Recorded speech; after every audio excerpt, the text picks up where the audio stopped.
Hey everybody, just a quick video before we do the 50K Baby Yoda page member giveaway. Just wanted to go through a couple of the vintage Star Wars vehicles.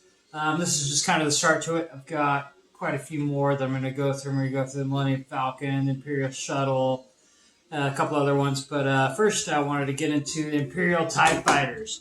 And as you can see, the wings kind of pop off at their leisure, and it's kind of hard to get one that actually doesn't have, like, there's this weird little connector inside the mechanism that's just kind of got like a weird little plastic like L-lip, and it's just to hold in the wing, but a lot of times it doesn't.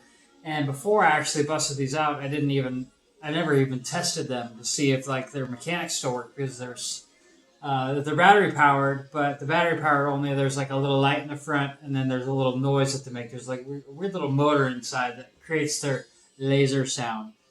So I busted out a couple of them. Some worked, but this one actually didn't work. I actually got these at a weird auction in Arizona some odd years back. But inside, I don't know if you can see in there deep, but they're super kind of rusted out. Like even the connectors are all blue. They're supposed to be copper colored, but these things, they're all blue. And how you take care of that, if you don't know, is you just take a little bit of water and a little bit of baking soda, and then you take a Q-tip and you go in there with the Q-tip and a little bit of mixture, and it starts fizzing. It kind of creates a different color. The same thing applies to car batteries. If you have a car battery that has a bunch of the white junk on top of it, all you have to do is take baking soda mixture with water, dump it over your car battery, and it'll get rid of all that powdery stuff, so you don't have to deal with it. But this one, as it sits, because of the battery buildup, does not work. So that was a no-go. But this one, same thing, same vehicle, different color. That one's blue, this one's white. But this one, the battery connector still worked. And when I first put the batteries in, all I could actually get to work was the little red light. There's a little red light at the very front of it. Maybe you see that light up? Yeah, when I very first put the batteries in, all that would come on was the light. So I was at least grateful for that. Hey, at least the light works. But the little motor inside wasn't working. So what I did, essentially, like, okay, there's videos on YouTube where you can find how to, like, repair the little motors inside. But all I kind of did was give it a good couple of bangs. Like the old, old TVs, you used to be able to fix them by giving it a good bang. And lo and behold, the engine worked. I don't know if you can hear that little noise that's coming out of there, but that was essentially supposed to be your laser sound, which is kind of, innovative from the 70s. It's kind of funny. I mean, now, of course, it's all digital, and they have like little pew pew and whatever else, but yeah, that's kind of funny for the 70s. And also, I got this at a vintage collectible store in Glendale called the Toy Box. And I actually got a pretty good deal on this, because I think maybe at one point somebody tried to glue one of the wings, but I think I was able to like get rid of the residue. But I got a really good deal. This is actually the most expensive vintage TIE Fighter you can find.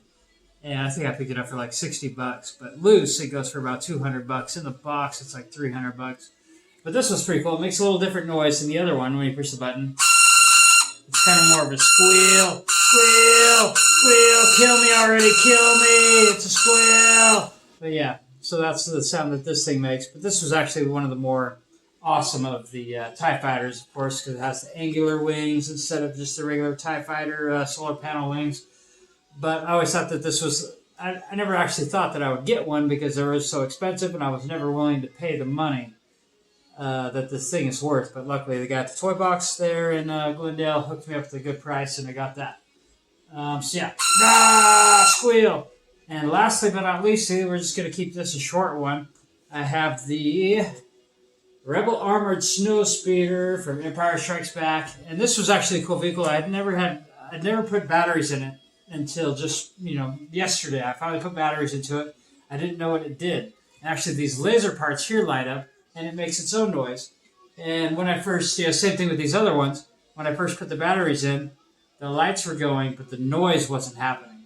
But it just give a couple little bangs, just loosen up whatever little mechanism is in there, and it actually started working. And this makes a different noise than the other ones. You can hear that. It's like a kind of laser noise. what's even cooler, and here I'll turn off the light so I can show you, is that it actually kind of lights up, and the other ones don't in this kind of fashion. You see how the lasers kind of go on the bars, so that's pretty awesome, especially from like 1979, 1980.